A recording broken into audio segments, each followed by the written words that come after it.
Hi, I'm Christian Persnica, and a couple of months ago I released a video and a short article about how to use Unreal Engine in music productions. After that, some people have asked me whether I could explain in detail what the benefits are and how you can utilize this in your normal workflows. But I was a little bit hesitant at first to do this because, well, you're going to see why in a second. Let's suppose you've already composed a track. In this case, we're going to listen to an orchestral piece that I wrote for a video game cutscene. It's an orchestral piece with a lot of movement, which I thought would work quite nicely to show reverbs. Which brings us to the reason of my hesitation: my 3D modeling skills. I started with the basic hall to set the size and the shape of the room where we are going to place everything in. To get some inspiration, you can go to the internet and look at some freely available building sheets and pictures of churches and concert halls and so on. Now, what I could have probably done is download an asset from the store and make it look crazily good.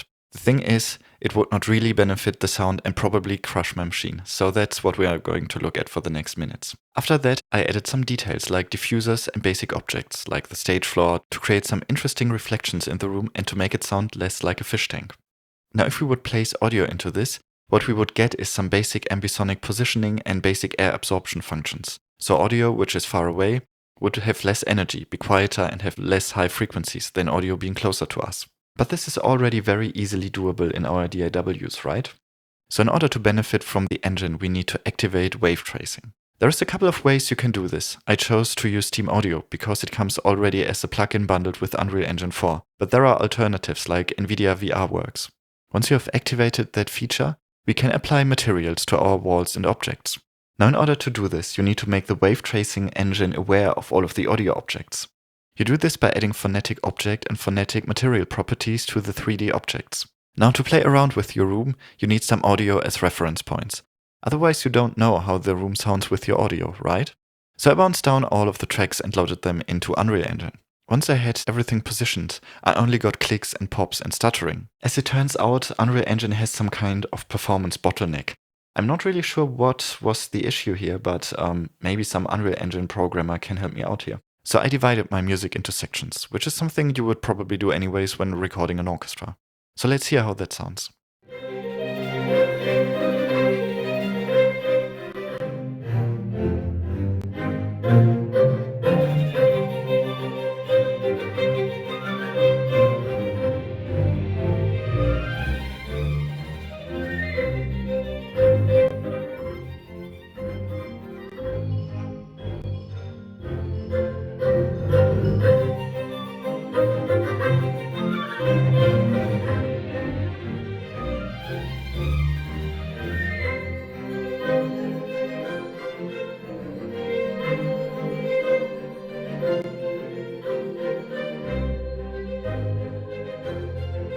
So as you can hear, every position sounds completely different. Keep in mind that you can also position everything freely in the room, and also the room can be shaped to your liking. This creates really interesting filtering and reflection effects that would be very hard to abstract in your DAW.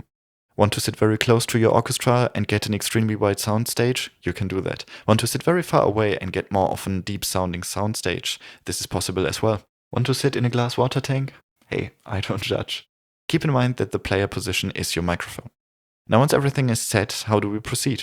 The first option is we could just record it and call it a day. The benefit is we are done quickly and it sounds like a real recording.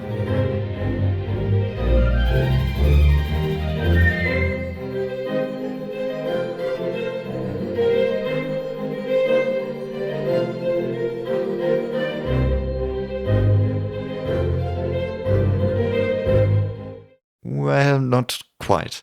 It sounds very indirect, and we lose all of our editing capabilities. The reason is that for the demo I used sampled instruments, which were already recorded in a real space and have that space baked into them. And yes, even close mics do have a lot of room informations, because otherwise it would sound very off to our human ear. We are placing a recording done in a room, 100% wet, into another room. So in a production context, this doesn't make a lot of sense. The second option is much nicer. You can replace the stems with Dirac impulses and create instrument-specific impulse responses. It is quite easy to do because, as with DAWs, audio positioning and editing is non-destructive in Unreal Engine, and you can just link other files to the audio objects. After this is done, load everything into an impulse response reverb in the DAW and mix this with the original sound sources.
With this, we still have all of the flexibilities in our DAWs, and we can reuse the setup without going through the hassle of doing this all over again.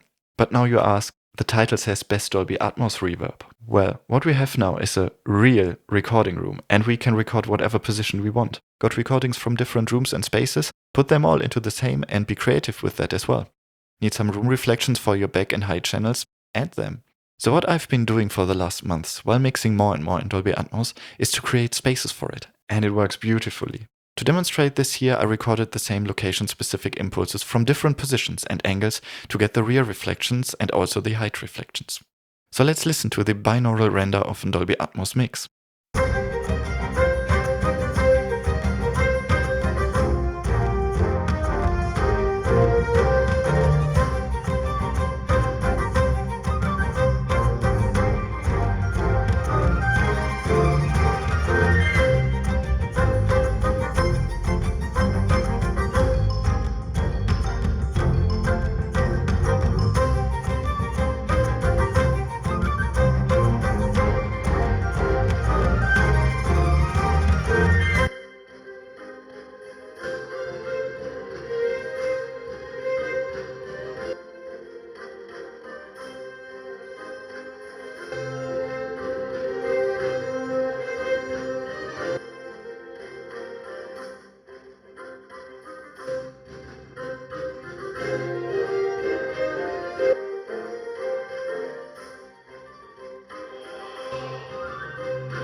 Now to sum it all up, does this make sense to do it like this?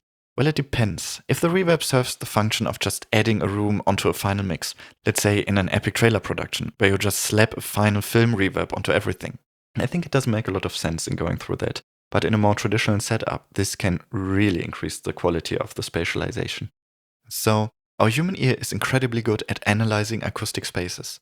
If somebody is talking to you in an acoustically very busy room, our brain can filter out the unnecessary acoustic information, or we can very well say where objects are in a room just by analyzing the acoustics. Now, this is always a little problem when working in the box, right?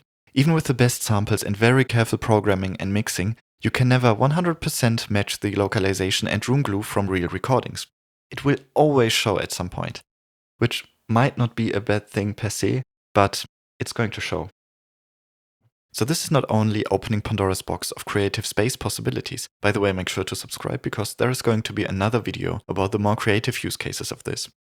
It also puts some of the tools and possibilities of a real recording space where you can also be the architect into your hands. Hey, you can take this even further to recording spaces with microphone emulations to add additional character. So tell me what you think about this. I will also upload more details and examples on my website.